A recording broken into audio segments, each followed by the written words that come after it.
think the number one reason why most business owners don't enjoy their business is not necessarily the wrong strategy. It's not burnout. It's not even money. I think it's the conversations that you are not having. And those conversations that you are not having lead to everything else, like the burnout, like the wrong strategy, like the money problems. And I've been guilty of it so much in my business. And when I haven't had the hard conversations, what has preceded and come after it is inevitably hard times, because you're just delaying all the things that you know you should solve. And today, that is what I want to talk about and how I've solved it. I would bet that most business owners who are watching this right now have at least one unresolved conversation problem in their business that they know they should have, but they're not having. And immediately, like, I'm sure that it'll either be related to a customer that you know you should have got rid of a long time ago, the one who's not playing by your rules, not paying you enough, doesn't think you're worth it, but still uses you. Whether it's the team member who's been on the team just for too long and you've never really held them to account, and you know that they're not good enough, but it feels more painful to have the conversation. And the real, the most painful bit is what it costs you. And I don't just mean in money, but when you have this kind of conversation sat in your head, and I'm talking from a complete place of experience here, when you have that kind of conversation sat in your head, it drains your energy, it drains your focus, it drains your time, so it becomes really expensive, and ultimately it's going to drain your money, because not making these decisions quickly, not having these conversations, not resolving them will cost your peace and cost your business. So I think if there's one skill business owners should get better at this year, especially when there is so many things we need to be considering now, our future businesses, AI, team, being lean, navigating different financial situations. If there is one decision I think all business owners should 100% focus on, is the speed to having the hard conversations. So if you just take 10 seconds right now just to think for a minute, what is my version of that conversation? The thing that you think about on a Sunday night that gives you the Sunday scaries, the things you think about when you wake up in the middle of the night or when you're in the car driving home. We will all have at least one of those things in the back of our mind that niggles us, that sits there, the conversation we don't want to have. I want you to pull that one to the front of your mind, because we're going to tackle it in this episode. And the worst part about this situation is that the conversation is nearly never as bad as everything that you think about it's going to be in your head. And there is a book that has changed my life, is a strong sentence. I appreciate that. But honestly, we're renovating a house at the moment, and we're doing a lot of moving about from room to room. Everything's covered in dust. And the other weekend, we finally have started to put a second bedroom into existence. We've been living in one room for a really long time. And on this Sunday, I was cleaning out our second bedroom, and we were chucking this piece of furniture away, and under it, this sounds more dramatic than it needs to be, but there was a piece of furniture, and underneath it was some books, and I was clearing it out, and I saw this book, and it was literally covered in dust. So I cleaned it off. I was like, I feel like Matt on my team has read this book before, and I think some other people have mentioned it. And it's a pretty thin book. I was like, do you know what? I'm going to give it a go this afternoon. And honestly, I read the whole thing in the Sunday afternoon. It probably took me 90 minutes. And it's a parable, so it's a little story which explains why business owners avoid the hard conversations. Honestly, I would add it to your Amazon list. Summer's come in. If you need a book for holidays, I appreciate it's not the sexiest book to have on a beach. It is The Motive by Patrick Lencioni. And Patrick Lencioni is a management consultant. His business goes into other businesses and helps leadership teams get stronger, better, more truthful with each other. He overhauls culture in a business. And he wrote this book, The Motive, which is a parable of two leaders in a business. And one business is really struggling, and he gets helped by this other business owner who he's a bit jealous of, and a bit he wishes he was him, and he gets advice from this business owner who's doing really well. I've recommended it to a few people since, and every single time they've texted me back to go, wow, yeah, you're right, that book is as good as you said it was going to be. And ultimately what happens is the business owner who is struggling gets told by the business owner who is doing really well that his problem in his business is that he is focused on reward-centered leadership. And what that means is that there are a lot of business owners or people that reach higher levels of management, or they become the MD, or they start a business. And because they have spent so long either creating this thing or moving their way through the hierarchies of a business, we all know that absolute blood, sweat and tears everybody needs to put into to build and grow a business. Because you spent so long doing that, a lot of leaders will get to the point where they think, me being the owner of this business, like I get to get the rewards now. I want this business to make my life easier, which we all want.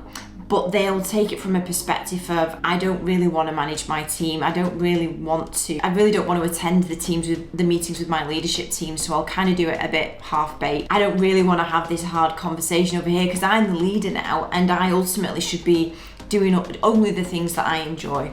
And what the book goes on to explain is that if that is your approach to leadership, that you are just in it for ultimately the rewards, you're always going to have problems in your business, and you are always going to avoid the hard conversations because you think that that's not what you should be doing. That's not what all of this effort has led up to, having to have the hard conversations. But the business owner who is absolutely smashing it, whose team are highly effective, the business is growing, he is operating under responsibility-based leadership. And what that means is they see the leadership in a business as like the job it actually is. And there was one line in the book which stood out to me so much.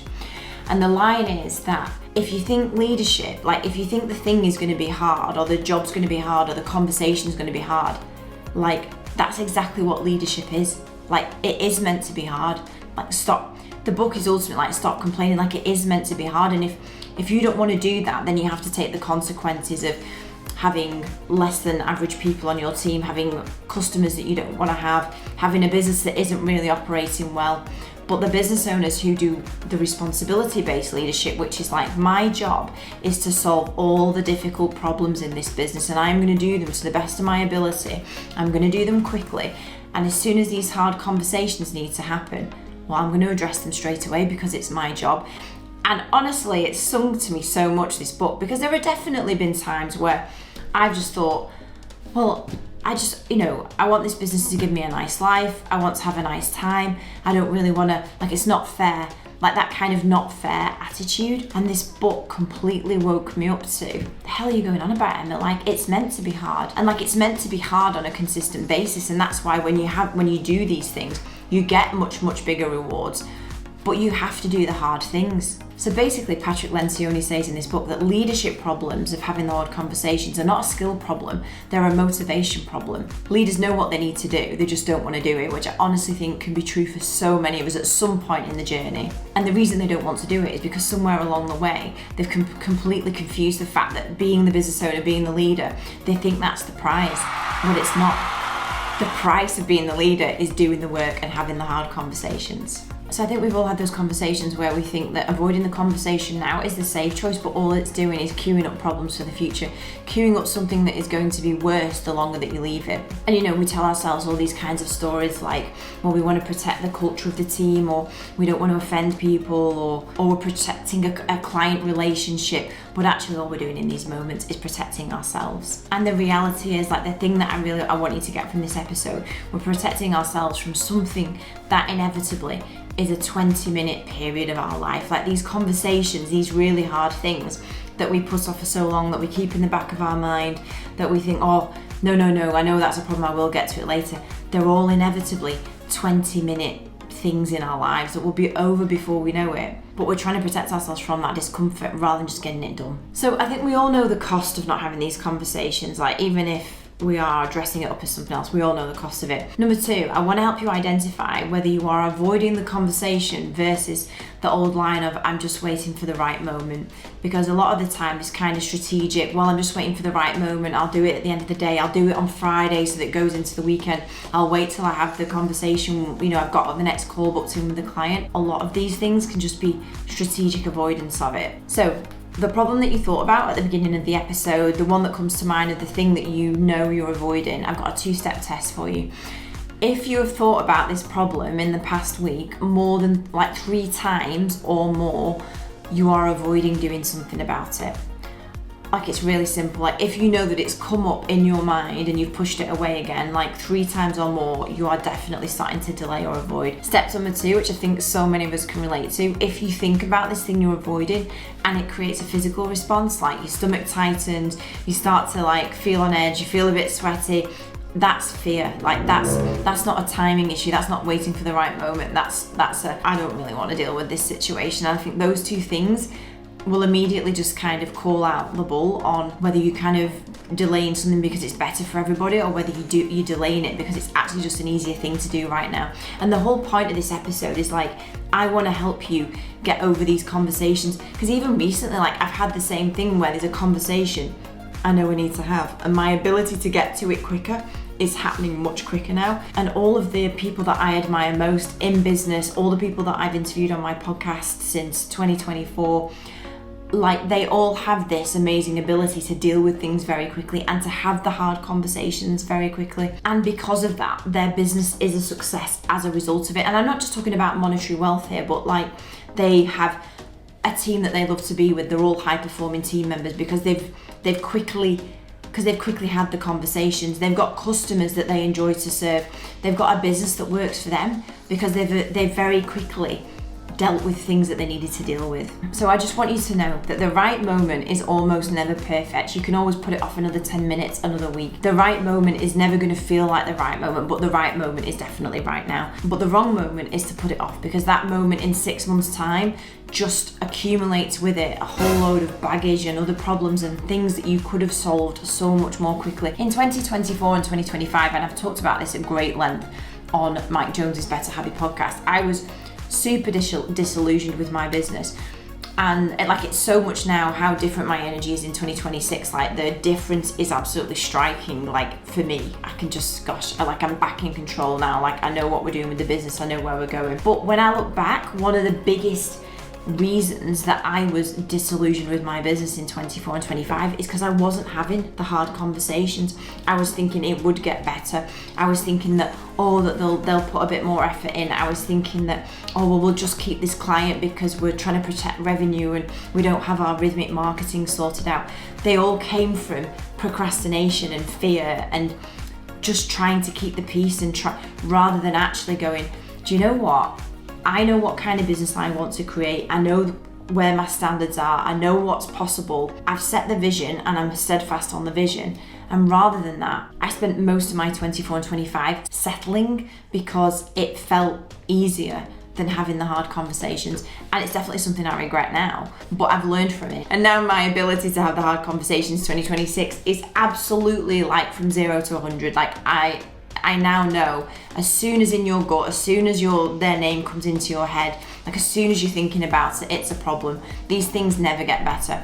I once watched Nigel Botterill interview Charlie Mullins at a convention that they had, and he was asked on stage, like, when do you know that it's the right time to remove someone from your team? When's the right time to hire someone?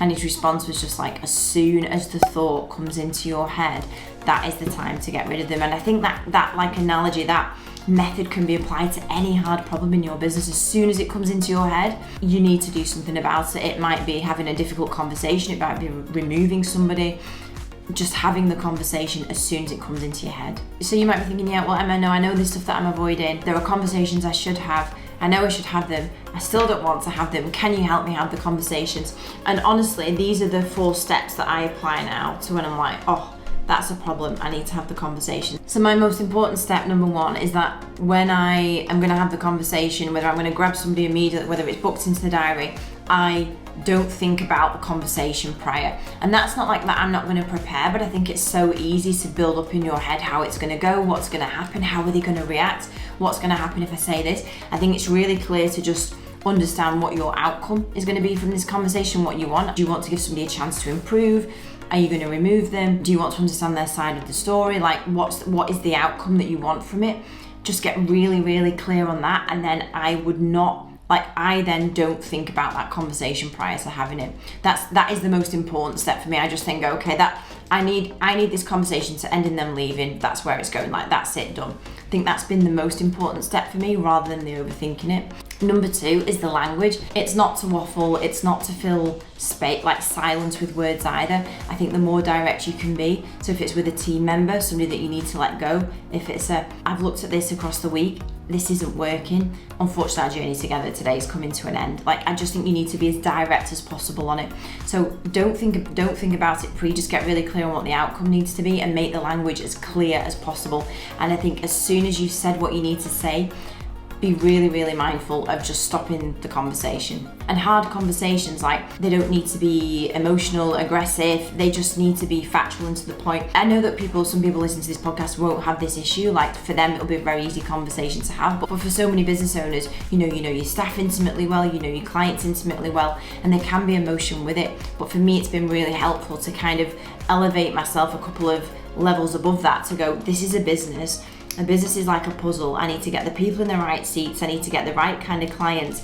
And anything that doesn't fit in the right place is only going to be a detriment to my future self, to the future bank account of the business, to the future team who don't like working around an underperforming team member, to the clients who we're not able to deliver our best to because they're not the right fit. I think when I look at it from a perspective of business is just a puzzle of getting the right place, the right things in the right places to make it work really well, that for me takes the emotion out of it, because the emotion you might feel now is not as bad as the emotion you're going to feel when you let this problem fester and 6 months down the line you're having to deal with something much bigger. I think this topic today is a really important one because my mission in life is to help other business owners to focus on the fun stuff, to enjoy their businesses. And I think the conversations that we're not having is one of the biggest levers to pull on that journey to enjoyment. And the only conversations that I think we all regret as business owners is the ones that we don't have. Like, we don't regret the conversations where we've sorted the thing out, where we've had it even though it felt difficult. We regret the ones where we were going to do the conversation on a Friday when it's now the weekend, you're feeling a bit cracked, you're like, I should have really sorted that out on Friday, now I'm going to have to figure it out next week. So here's what I want you to do. Like, what's that one conversation you know you've been putting off? Not the easy one, the one you are avoiding, the one that is living rent-free in your head as soon as you wake up in the morning. I want you to have it this week, because the business that you're going to enjoy, the business where you can focus on the fun stuff, is living on the other side of that conversation.